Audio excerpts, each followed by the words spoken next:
magaalada Gaalkacyo xarunta gobolka Mudug ayaa dhawaan laga hirgeliyay xarun cusub oo loogu talagalay in lagu ciyaarsiiyo carruurta yaryar maalmaha ay fasaxa ka yihiin goobaha waxbarashada. madaxweyne ku-xigeenka dawladda Puntland Cabdixakiin Cabdullaahi Xaaji Cumar Camey ayaa xaruntaasi xariga ka jaray wuxuuna sheegay in maalgashiga qurba joogta Soomaaliyeed ay muhiim tahay isla markaasna laga doonayo in ay dalka maalgeliyaan si ay dhalinyaro badan shaqo u helaan. runtii noo ah inaan kala soo qayb galno daafurka Lucky Playground oo laga furayo magaalada Gaalkacyo. runtii waxaa la ii sheegay inay dhaqaalaha lagu sameeyay iyo fakarka intaba ay lahaayeen dad qurba jooga investment kooban oo muhiim ah oo runtii dalku u baahnaa weeye. waxaan marka ugu horeysa u bogaadinayaa maalgashiga ay sameeyeen qurba joogtu iyadoo mar walba la lahaa dalkiina hal la maalgashado. mar labaadkana waxaan ku faraxsanahay waxa loo shaqeynayaa waa dhalinyarada iyo ciyaalka soo koraya in meel ay waqtigooda ku lumiyaan xilliyada jimcaha iyo ciidaha iyo fasaxyada iyo in loo sameeyay magaceedana loo bixiyay Lucky Playground. waa meel bilicsan runtii. wasiirka wasaaradda ganacsiga iyo warshadaha dawladda Puntland Cabdiweli Xirsi Cabdulle Indhaguran ayaa dhankiisa waxa uu sheegay inuu ku faraxsan yahay ganacsiga noocan oo kala ah waxaana uu sheegay in ay gacan qaban doonaan ka wasaarad ahaan. hambalyeynaya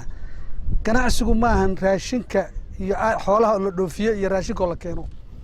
ganacsiga bannaan baan si gaar ah ugu mahadcelinayaa dhalinyarada samaysay oo ay fahmeen yani service-kan fiican oo khidmadaad aan hore loo bixin iyagu bixinaya.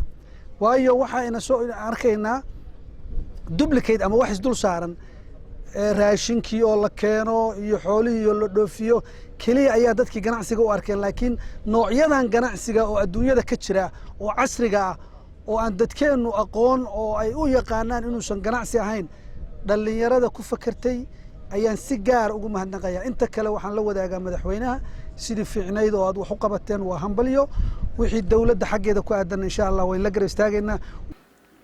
qaar ka mid ah waalidiinta Soomaaliyeed ee ku sugan magaalada Gaalkacyo isla markaasna carruurtooda keenay goobtan loogu talagalay in carruurta lagu ciyaarsiiyo ayaa sheegay inay ku faraxsan yihiin ayna heleen goob ay ku ciyaarsiiyaan carruurtooda maalmaha ay fasaxa ku jiraan. bismillaahir rahmaanir rahiim.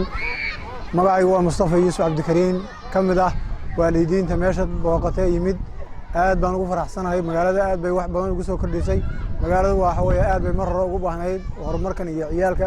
waxa yeelay ciyaalka caalintiisa aad u badnayd aad bayna waxa weeye u anfacaysaa oo aad bay waxa weeyaan waqtiga fasaxa iyo waqtiga jumcooyinka kale aad bay ciyaalka u anfacaysaa waqti badan bayna qaadanaysaa. marka waxaan dhihi lahaa aad baa mar hore loogu baahnaa oo aad baa loogu baahnaa dhammaan waxaan dhihi lahaa waalidiinta marka ilmaha waxa weeyaan farxadooda la qaybsadaan waxa yeelay ilmuhu farxadda ay farxaan waxa weeye wax badan bay soo jiidanaysaa oo waalidku inay ilmaha ka warqaadaan oo maalinta jimcada oo kale inay soo wadaan oo waxa weeye meesha ay keenaan oo ka warqabaan oo la socdaan waa aad u fiican sida ciidaha oo kale maasha Allah aad baan u soo dhaweynayaa waxa weeye muhiimadeedu meesha aad bay magaalada waxa weeye ugu badisay aad baan loo baahan yahay waana loo baahnaa mar hore loo baahnaa in la sameeyo.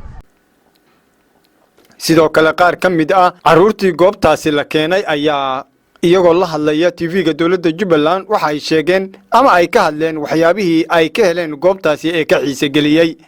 ciise cad jaamac meeshan aad iyo aad bay fiican tahay waxyaalo badan baa yaala ciyaalkana aad bay faraxsan yihiin ciidana la furay ciyaalka aad iyo aad bay u baashaalayaan in badanna waxyaalo adiga ka heshay maxaa kamid ah midda naga dambayso kala keena ciyaar wax fiican ka سعي يا كبدي باكي وعبان يكعيار عدفتها خالد داير waxaan salaamayaa dhammaan waalidiinta hooyada iyo aabahay iyo dadka muslimiinta meel kasta joogan waxaan ku salaamayaa salaata islaamka assalaamu calaykum waraxmatullah. waxaan ka soo doonay inaan ciyaarahan kala duwan oo ah maalin ciid weeyaan oo waxay imaaday 3 saac haddii waxa lagu jiray ilaa maqribkii. magacay waa Sidaar Maxamed هي كور ما أنت هلكن محاكا صدقت maanta halkaan hoos soo doonnay inaan ku ciyaarno waxyaaba arkaysa maxaa ka mid ya maxaa ka mid ah buufinta iyo mifowga intaas markii ugu horeysay maamulaha xaruntan Cabdiraxmaan Matoote ayaa dhankiisa waxa uu sheegay inuu ku faraxsan yahay magaalada Gaalkacyo inuu ka hirgeliyo xarun ganacsi oo carruurta lagu ciyaarsiiyo isla markaasna qiimo yar ay ka qaadayaan waalidiinta carruurtaasi wada fikirka hadaysan aan lahayn dadkii yani ugu taakuleeyay ama ugu caawiyay oo ka koobnaa 12 qof oo ayagana ahaa reer Denmark ka soo jeeda magaalada Aarhus iyo wadanka London labada gabdhood reer London ah iyo inta kale oo ahaa reer Denmark aad baan ugu mahadcelinayaa maantana waxay arkayaan mirihii ka soo baxay يعني انتي رأيت contribution كاي كجيستين تنوى غيبتي كو فيسكي كواد ان شاء الله وحرجين دونا غيبة كلنا نصدرنا غيبة هورت غيبة تاسباهيد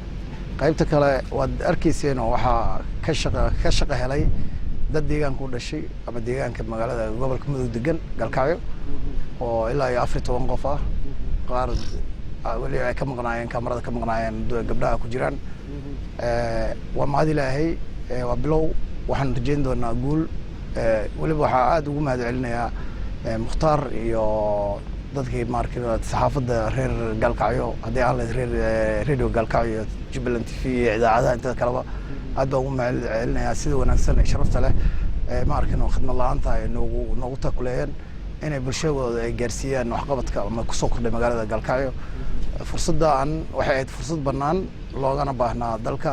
ولنا اللي ربع هي ما لبض إلا جارسيو هدي عن ليد دقموين كهدي عن ليد قبلة دلك سنتس كله حن مركب قدرة دمان سومالوين ملو بيجوكتو هنا ماركنو حرم ريان دلك هذا واحد وذا كدر وديقان وحوي قفل با وحو ملقي سوم بمره هذا حلا تاسوا باقى أنا قدرة باقى الله بعد قدرة بشدة قالكايو waalidiinta khaasatan markii goobta la imaado waa inay ilmahooda ay ayaga mas'uulina ka yihiin inay ogaadaan annagu waxa mas'uuliyadda naga tahay wixii dib wada inaan qabanno bannaanka u saarno oo nala hadalno waxaan qiimaha service-ka inta la eg $1 aan uga qaadayna waxay tahay kan waxaysan iyo kan waxaysta inay si cadaalad ah oo ugu farxaan ciidda iyo maalinta iskuulaadka fasaxa ay tahay annagoo og korontada inay tahay qiimo aad u sareeya gobolka mudug Gaalkacyo haddana saas ay tahay waxaan u sameeynaa halka $1 uga dhigna waxay tahay waxaan ognahay dadka inaysan isku awood ahayn isku dakhli ahayn marka waxaan ka dhignaa $1 waa 3 maalin oo iidana waxaan aad ugu mahadcelinayaa bulshooyinka Soomaaliyeed ee deegaanka deganeed ee ka soo qayb gashay sidii markino dhiirigelinta ay farxadii ay ka muuqatay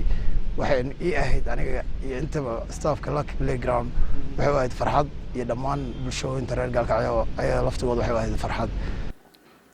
qaar ka mid ah shaqaalihii ka helay xaruntan shaqo abuurka ee ka shaqeeyay ayaa u mahadceliyay mulkiilaha iyo ganacsatada Soomaaliyeed waxayna ugu baaqeen kuwa kale in ay sidan oo kale qayb uga noqdaan Bismillahir Rahmaanir Rahiim magacayga haddaan ku bilaabo magacaygu waa Garaad Axmed Daahir ka tirsan Lucky Playground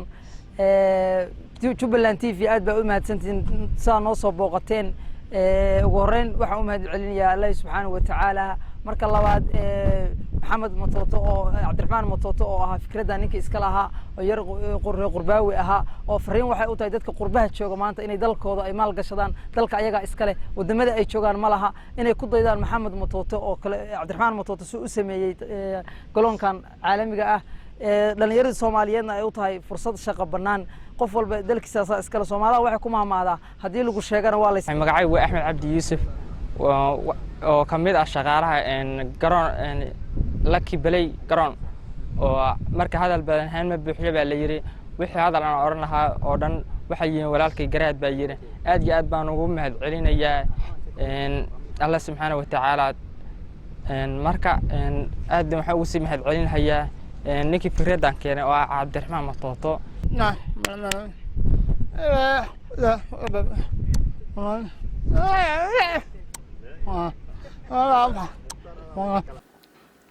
cabdikhayr maxamed jaamac barnaamijka kafadaha ganacsiga magaalada gaalkacyo ee xarunta gobolka mudug.